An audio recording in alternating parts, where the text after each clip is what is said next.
प्रधानमंत्री मोदी जी को ऐसे ही राजनीति का जादूगर नहीं कहा जाता है और फिर उनके साथ राजनीति का चाणक्य कहे जाने वाले अमित शाह का साथ। दोनों मिलकर ऐसे ऐसे फैसले करते हैं कि राजनीतिक पंडितों के साथ साथ राजनीतिक विश्लेषक भी हक्के बक्के रह जाते हैं।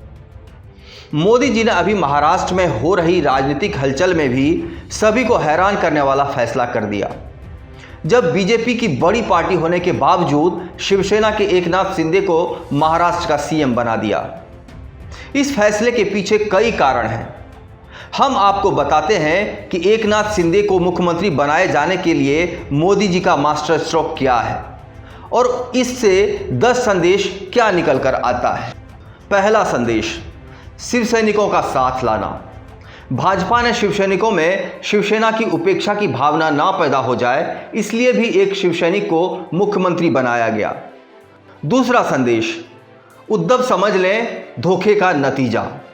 भाजपा उद्धव के जरिए देश भर में अपने दूसरे सहयोगियों को संदेश देना चाहती है कि वे जान लें कि भाजपा के साथ इस तरह की कोई सियासत नहीं चलेगी जिसमें बात कुछ और हो और करो कुछ और। उद्धव ये जान ले कि दूसरों के हाथ के खिलौना बनना कितना अपरिपक्व फैसला होता है। तीसरा संदेश, नीतीश के लिए। भाजपा यहां नीतीश सरकार को बिहार में 2 संदेश दे रही है। पहला तो ये कि हम लोग अपने वायदे पर सदा कायम रहते हैं, चाहे जो भी नुकसान उठाना पड़े। यानी बिहार में जदयू से बड़ी पार्टी होकर भी मुख्यमंत्री जदयू का रखे हुए हैं। नीतीश को भी कुछ और सोचने की जरूरत नहीं है। और दूसरा संदेश ये कि नीतीश समझ ले कि भाजपा अपने बड़प्पन पर सदा रहती है, लेकिन कोई अगर छल का सोच रहा हो तो उद्धव जैसा हाल भी हो सकता है। चौथा संदेश, साथ छोड़ चुके सहयोगियों के लिए। भाजपा ने एक संदेश साथ छोड़ चुके सहयोगियों को दिया है। जो लोग चले गए हैं ये आरोप न लगाए कि भाजपा अपने सहयोगियों को खा जाती है। भाजपा बड़ी होकर भी अपने छोटे सहयोगियों को साथ लेकर चलती है। पांचवा संदेश, वर्तमान सहयोगियों के लिए। मौजूदा सहयोगियों को भ्रम पालने की जरूरत नहीं है कि भाजपा के साथ रहना घातक है। भाजपा चाहती है वे बेफिक्र हो जाएं, सहयोगी के रूप में सीमित रहें। छठा संदेश, सारी सियासत के लिए।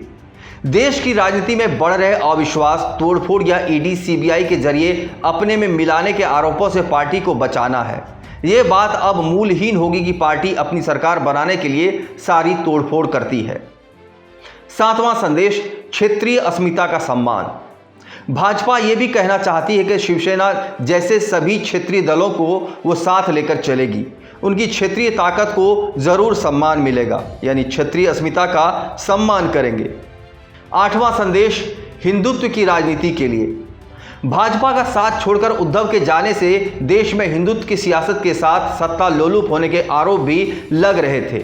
ऐसा माहौल बनाया जा रहा था कि हिंदुत्व को इस्तेमाल करके सिर्फ सियासत की जा रही है। ऐसे में हिंदुत्व का कोर वोटर तो साथ रहता, लेकिन न्यूट्रलाइज लॉबी पार्टी से हट जाती। नवा संदेश, एनसीपी कांग्रेस को। एनसीपी कांग्रेस को यह साफ संदेश है कि सत्ता के लिए भाजपा सिर्फ सियासत में नहीं है, भाजपा की सियासत समग्रता में है। वो अपने अस्वाभाविक गठबंधनों में नहीं जाएगी। 10वां संदेश, भाजपा के कार्यकर्ताओं के लिए। भाजपा कार्यकर्ताओं को यह भी संदेश है कि वे जिसके साथ गठबंधन बने उसको साथ लेकर चले। तकरार, आपसी खींचतान भाजपा का चरित्र नहीं है। कुल मिलाकर भाजपा ने संदेशों की सियासत को अंजाम दिया है। ये महत्वपूर्ण है। भारत की सियासत में इस तरह की बातें कम ही देखने को मिलती है। अगर वो मिली भी है तो वो शुद्धता से परिपूर्ण नहीं होती। इस चैनल को देखने के लिए लाइक करें, सब्सक्राइब करें और बेल आइकन दबाना ना भूलें।